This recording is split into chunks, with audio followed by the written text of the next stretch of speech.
नमस्कार। ज्योतिष ज्ञान विज्ञान चैनल पर आपका स्वागत है। आज हम बात करेंगे गुरु राशि परिवर्तन में चौथी राशि कर्क राशि के बारे में। यदि आपकी राशि कर्क है या फिर आपका लग्न कर्क है तो यह राशि परिवर्तन आपके लिए कैसा फल लेकर आएगा, इसके बारे में हम बात करेंगे।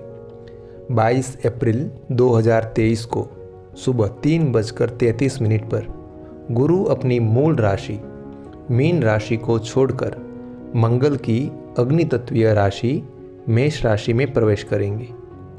गुरु का यह राशि परिवर्तन कर्क राशि या कर्क वाले लोगों के लिए कैसा रहेगा, यह आज हम चर्चा करेंगे।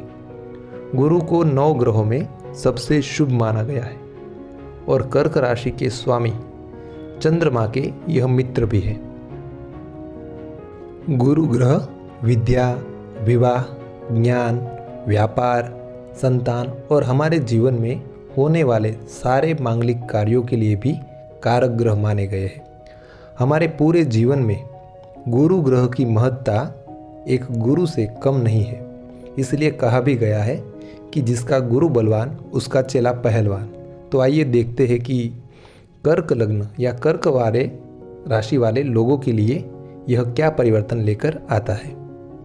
कर्क राशि के लिए गुरु, जो कि षष्ठमेश और भाग्य के स्वामी होकर आपके 10वें स्थान में गोचर करेंगे। अब षष्ठम स्थान और नवम स्थान का स्वामी यदि 10वें स्थान से चल रहा है तो कहीं न कहीं कर्क राशि या कर्क लग्न के लिए यह कई सारे शुभ समाचार लेकर आ रहा है। अब देखिए, यहाँ पर काफ़ी समय से राहु महाराज बैठे हैं और राहु महाराज के पास भी गुरु के समान ही 3 दृष्टियाँ हैं। तो अब तक राहु महाराज जिस स्थानों पर प्रतिकूलताएं, संघर्ष और नुकसान दे रहे थे, गुरु महाराज के आगमन से उन सारे क्षेत्रों में आपको लाभ और सानुकूलताएं नजर आएगी। अब राहु जहाँ बैठते हैं उस स्थान में वृद्धि कर देते हैं, लेकिन जहाँ पर वह दृष्टि करते हैं उस स्थान की हानि करते हैं। लेकिन गुरु की तो दृष्टि में ही अमृत है। तो यहाँ पर गुरु और राहु का चांडाल दोष आपके कर्म क्षेत्र पर हो रहा है। लेकिन यहाँ जो नक्षत्र का पहला चरण रहेगा वह अश्विनी नक्षत्र रहेगा, जिसमें यह दोनों ग्रह बड़े ही सानुकूल फल देते हैं। क्योंकि अश्विनी कुमार जो है वह बिगड़ी बात बनाने के लिए जाने जाते हैं, हीलिंग, एनर्जी और वस्तुओं को ठीक करने के लिए जाने जाते हैं। तो जहाँ आपके 10वें स्थान पर गुरु राहु का चांडाल दोष भी हो रहा है तो वहाँ पर संघर्ष तो पड़ेगा, लेकिन एक तरफ से गुरु राहु को कंट्रोल करेंगे तो दूसरी तरफ से अश्विनी नक्षत्र के माध्यम से जहाँ पर काफ़ी समय से काम में परेशानियाँ आ रही थी, अब वहाँ पर हीलिंग प्रोसेस का समय शुरू होगा। दूसरा, अगर आप प्रतियोगितात्मक या फिर कॉम्पिटिटिव एग्ज़ाम की तैयारी कर रहे हैं तो आपकी सफलता निश्चित है। अब क्यों निश्चित है? क्योंकि यहाँ पर छठा जो स्थान है वह प्रतियोगितात्मक परीक्षा का स्थान है और 9वां जो स्थान है वह भाग्य स्थान भी कहा गया है। अब इन दोनों का स्वामी यदि कर्म में बैठ जाए या कर्म में गोचर करे तो आपके लिए योग्य कर्मों के माध्यम से निश्चित तौर पर आपको सफलता मिलने के चांसेस बढ़ जाते हैं। और वैसे भी अश्विनी जैसे शुभ नक्षत्र से गोचर करना, जो कि गुरु और राहु दोनों के लिए अच्छा है, तो निश्चित तौर पर आपको सफलता के चांसेस ज़्यादा है। हाँ, आपको कर्म क्षेत्र में संघर्ष होगा, यह निश्चित है, लेकिन इस संघर्ष के बाद जो सफलता मिलेगी वह बेहतरीन होगी। अब बात करते हैं गुरु की दृष्टि के बारे में। तो गुरु की पंचम अमृतमय दृष्टि पड़ेगी आपके दूसरे स्थान यानी धन भुवन पर। यह स्थान परिवार का भी है, धन का भी है, वाणी का भी है और हमारे चारित्रिक विकास का भी यह स्थान कहा गया है। तो आपके परिवार या कुटुंब में कोई विवाद चल रहा था तो वहाँ पर खुशी आएगी। पैसों के मामले में सेविंग नहीं हो पा रही थी तो अब वहाँ पर भी बात बनेगी। लेकिन यहाँ पर आपको एक बात का ध्यान रखना है कि हो सके उतना सच बोलिए, क्योंकि इससे गुरु की शुभता में वृद्धि होगी।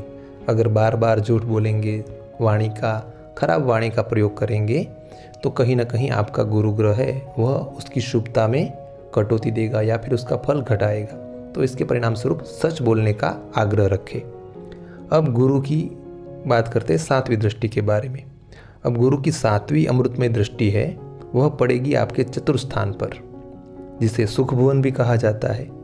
यहाँ से जीवन का सुख, माता, भूमि, भवन और वाहन का सुख भी देखा जाता है। तो माता के आरोग्य को लेकर कोई चिंता या परेशानी थी तो उसमें राहत देखने को मिलेगी। नया घर लेने की सोच रहे थे और काफ़ी समय से प्रयत्नशील थे लेकिन बात नहीं बन रही थी तो वहाँ पर भी बात बनेगी। कोई नया वाहन लेने की सोच रहे थे तो यह समय आपके पक्ष में रहेगा। लेकिन यहाँ पर आपको एक बात का ध्यान रखना है कि सुखों में जब वृद्धि होती है इंसान के, तो इंसान का जो आचरण जो रहता है वह बिगड़ जाता है। तो यहाँ पर आपको अपना आचरण है वह शुद्ध रखना है। कुल मिलाकर यह कहे तो आपके सुखों में आपको वृद्धि देखने को मिलेगी। घर में मांगलिक प्रसंग होंगे, खुशी आएगी। अब बात करते हैं गुरु की 9वीं दृष्टि के बारे में। तो वह आपके 6ठे स्थान पर पड़ेगी। अब इस स्थान को रोग, रिपु और ऋण का स्थान भी माना गया है। यहाँ गुरु की स्वयं की राशि धनु विद्यमान है। अब जाहिर सी बात है, जब कोई ग्रह अपनी स्वयं की राशि को देखता है तो वह अच्छा ही फल देगा। तो अगर काफ़ी समय से किसी रोग से ग्रस्त थे, किसी अज्ञात शत्रु से परेशान थे या फिर लंबे समय से किसी से लोन ले रखा है, ऋण ले रखा है, तो ऐसे लोन से, ऐसे ऋण से आपको राहत मिलेगी। दूसरी बात और सबसे महत्वपूर्ण बात यह भी है कि यह प्रतियोगितात्मक कॉम्पिटिटिव एग्ज़ाम यानी परीक्षाओं का भी स्थान कहा गया है। अगर लंबे समय से किसी परीक्षा की तैयारी कर रहे थे या फिर इंटरव्यू में लगातार असफल हो रहे थे तो अब आपके सफल होने के चांसेस बहुत ही बढ़ जाएंगे। तो मन लगाकर पूरी मेहनत से पढ़ाई कीजिए।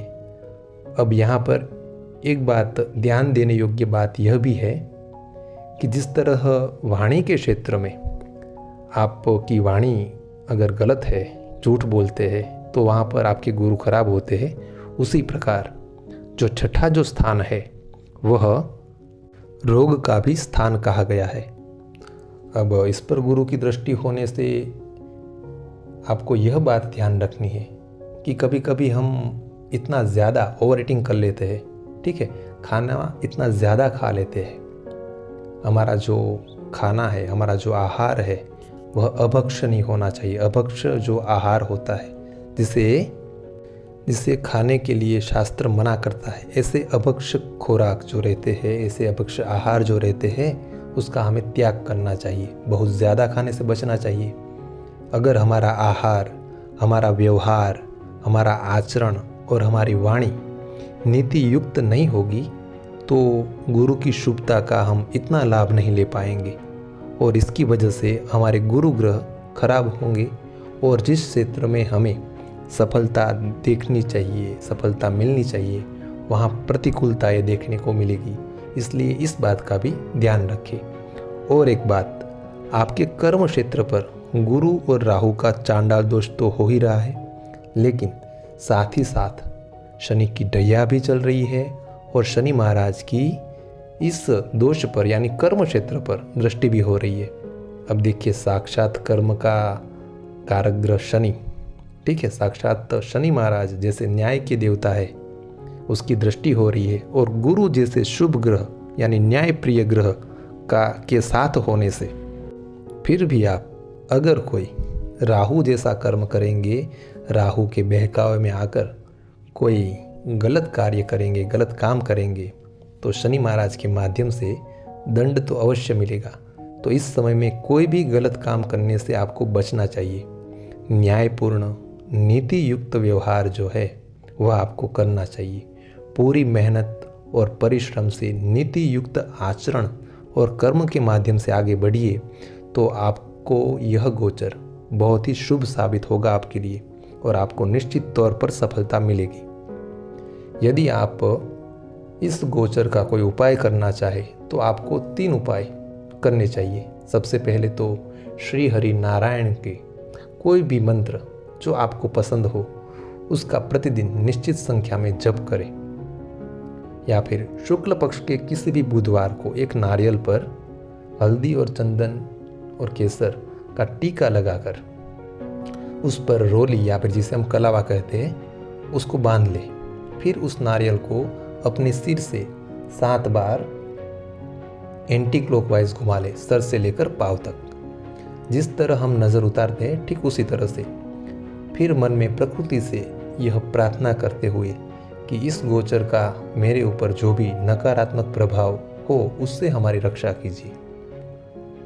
यह एक ऐसा उपाय है जिसमें राहु का दान भी हो जाता है और गुरु की महत्ता भी बढ़ जाती है। और तीसरा जो उपाय है, अगर आप करना चाहें तो किसी भी धर्म क्षेत्र या कर्म क्षेत्र पर पीले रंग की मिठाई या पीले रंग का जो धान्य रहता है उसको दान करें या फिर उसको बांटे। किसी भी शुभ प्रसंग पर अगर आप कोई मिठाई दान करना चाहते हैं तो हमेशा ये याद रखिए कि पीले रंग की जो मिठाई रहती है उसका प्रयोग कीजिए। अब देखिए, यह जो हमने जो सारा ये गोचर बताया है, यह केवल और केवल अभी जो गुरु का राशि परिवर्तन हो रहा है उसके आधार पर बताया है, गोचर के हिसाब से बताया है। लेकिन इसमें आपकी दशा, अंतरदशा, जन्म कुंडली में गुरु की स्थिति क्या है, उसके अंश क्या है आदि जो बातें हैं, ठीक है, इसमें वृद्धि भी हो सकती है और कटौती भी हो सकती है। फिर भी अगर आपको कोई प्रश्न है तो आप कमेंट के माध्यम से हमें पूछ सकते हैं। हम जितना हो सके उतना जल्दी आपका मार्गदर्शन करने का प्रयास करेंगे।